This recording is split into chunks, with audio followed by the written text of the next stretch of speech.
It's high time that we awake from our sleep. The scripture says, prepare to meet thy God. Are you prepared?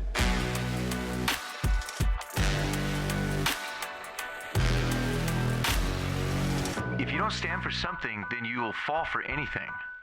Okay, welcome in, guys, to Taking a Stand. This podcast is based on Ezekiel chapter 3, verse 17, where we see that God put his hand on Ezekiel's life and raised him up to be a man who would warn the people and share God's truth with the people so that they could know what they needed to do. And that's why we're here today. Today, I'm very excited. We're going to be talking about a topic that is very near and dear to my heart, and that is the sanctity of human life, and especially abortion. And abortion has become just a real big hot topic in our day.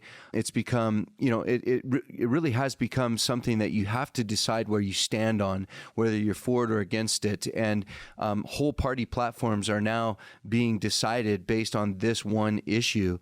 And so our hope today is to get you to think about where you stand on this and what does the Bible say about it? What's God's perspective? And especially for us as believers, what is the biblical perspective? But then not just what is it, but how can we get involved in our community and see changes made for the good, for the flourishing of humanity in our community? Because we know that flourishing starts with a recognition that life is sacred, that life is important, and that we want to be for it, not against it. We don't want to be those that cheapen or devalue a human life. We want to be those that recognize it for what it is, a person made in the image of God.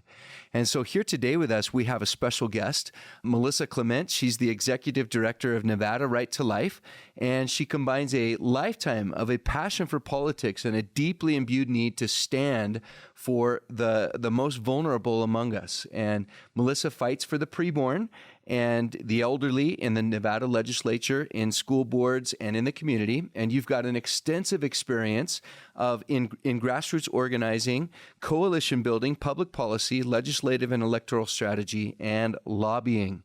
And you're also on the board or representing our state, Nevada, on the board of directors of the National Right to Life Committee. And so you have a lot of experience in this area of abortion. Absolutely. I don't know that I wish that I had a lot of experience, right. but God has put me in this place at this time, I guess. Yeah. That's right. He's raised you up and he's got his hand on your life. Yeah. And I'm just, from my perspective, I just want to say that, Melissa, as long as I've known you, it's been a blessing to know you.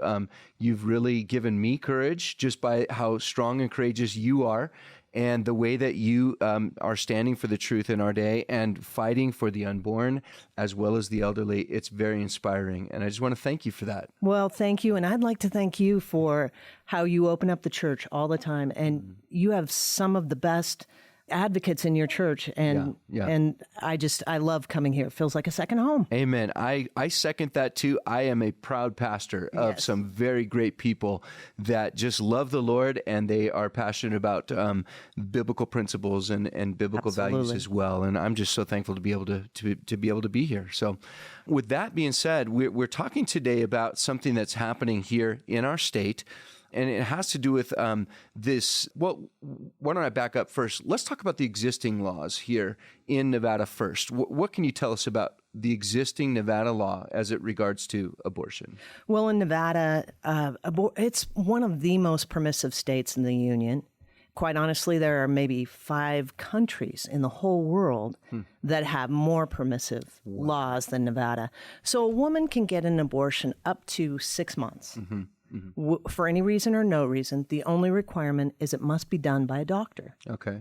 And that's to obviously protect the safety and health of the woman. Right. Unfortunately, not a lot of protection for the baby. Yeah. But after 6 months, it must be done in a hospital and it must be done by a doctor. And that, quite honestly, is to protect the baby. If there's a baby born alive in Nevada from an abortion, there is a requirement that a doctor must give life-saving treatment. Okay. So that's like one of the good things about our law. Yeah. And do you have to be a Nevada resident to get an abortion here in Nevada, or can you come from anywhere? Anywhere. Wow. Okay. Yeah. So we're already opened up to anybody that wants to come to Nevada and have that performed. Yeah. And then there is another abortion law that has that's in place, but it's not really being enforced, right? Correct. Tell us about this law. Well, unfortunately, at this point in time, a girl as young as 12 or 13, 14 can get an abortion without a parent knowing or consenting.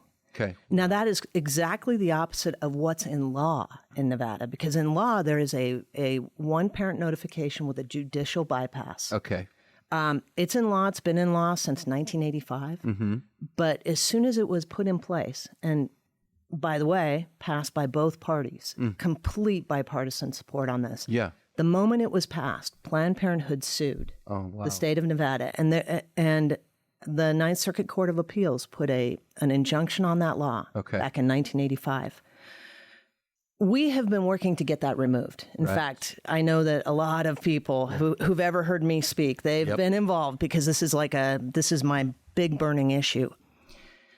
Nevada Right to Life is now seeking to have that injunction removed, and we're very positive that it will happen in the next year, because when Dobbs brought Roe v. Wade down, Roe v. Wade was what that law was based on. Okay. And so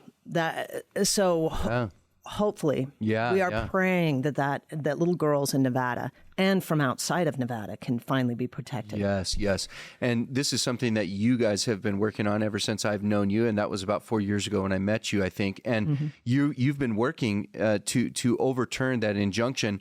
Tell us about what we need to do to overturn that injunction. Don't we need to get some signatures gathered and put it on the legislature? That was the path we were taking. Okay. 4 years ago and then 2 years ago. Okay. After Dobbs came down, it eliminated Roe entirely. Okay.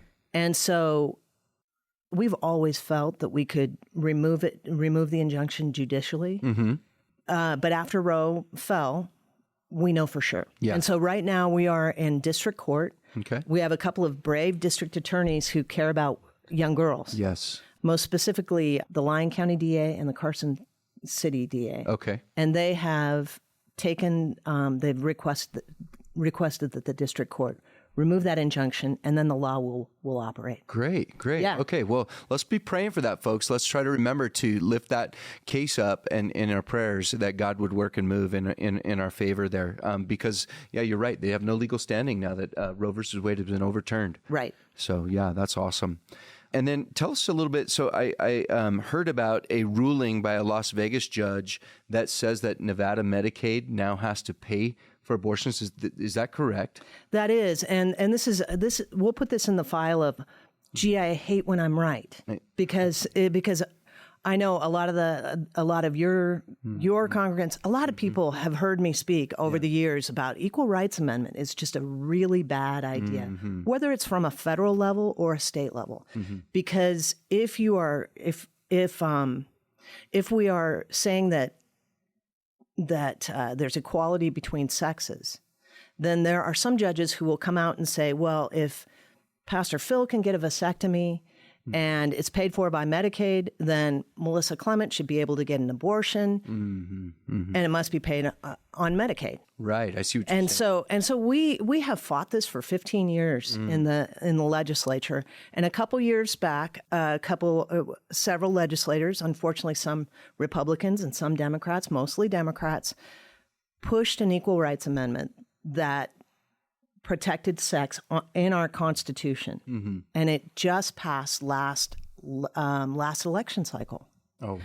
And so now our Constitution is amended, and a court in Las Vegas came out with that ruling, just like we thought they would. Right. Even though legislators, the attorneys for the legislature, they all said, this will have no effect on abortion because abortion is not in this wording.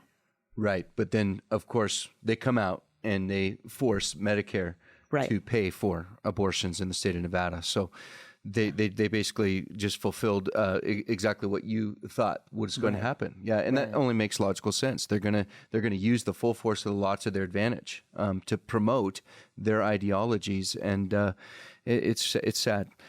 Now, let me ask you this. So why, it's already a law in Nevada that abortion is legal up to 6 months of age. Why are they pushing now for more. So now what we see them doing is that they have these reproductive freedom amendment that they're trying to get passed. Correct. Why would they be doing this? Well, if it's you and I thinking about it, it doesn't make any sense. Right. But if you're thinking about the other people who make money off of abortions, and the further along in a woman's pregnancy that you do an abortion, the more expensive it gets. Okay. That's one. Okay. But the bigger overarching issue is that Democrats are facing an economy in ruin, education that is bad, crime, all that kind of stuff. The only thing they feel that they can talk about is abortion. Yeah. And so even if you're in a super pro-abortion state like Nevada or California, they're still going to do that. Yeah. And they're still going to use the kinds of arguments that they use in Alabama, Louisiana, Florida, where they actually protect the preborn. Yeah. Yeah. Would it be safe to say too that I think they were rattled when Roe versus Wade was overturned by the Supreme Court of the United States, and they realized, okay, we need to get actively involved in the state level now, right? Getting these rights enshrined in the state constitutions wherever we can. And I think that's another force that's really absolutely that they're really working towards as well. So they're not only trying to divert from the failed policies of the current administration and these progressive liberal policies, I'll call them. Yes. So they're trying to divert away from the failures of those, and they're grabbing onto something that they feel like has traction in the hearts of the people. Because, your average person doesn't really think about this all the time, but it sounds really good to the average person. Oh, we should all have freedom. We should have, a woman's right to choose. That all sounds good. Right. But they fail to factor in, of course, the life of the innocent child who's correct. being killed, Right. And so if you're not thinking about it that way, it's very easy to jump on the leftist agenda. But when you hear the facts and you hear the truth, people get uncomfortable. There's the conscience kicks in, and they realize, hey, this doesn't sound as good as I thought. But they are using the how should I say it, the momentum that they have to push across as much as they can right now. Well, absolutely. And you make such a good point, because when people actually sit and think about what we're talking about, an abortion is the willful destruction of an innocent preborn baby who would live otherwise. Yeah. It's not a miscarriage. It's not anything like that. It's not an ectopic pregnancy. It's the willful destruction of a child. Right. And when that clicks in their mind, suddenly they want to do something about that. And so the left is out there pushing to get this into state constitutions so that we as the public can never change it unless millions and millions of dollars in 5 years. It is the greatest assault on life, but it's also an assault on democracy. Yeah. Hi guys, you've been listening to part 1 of a 2-part series about abortion in the state of Nevada. We hope that you'll tune in for the next part of the series. You've been listening to Taking a Stand with Pastor Phil McKay.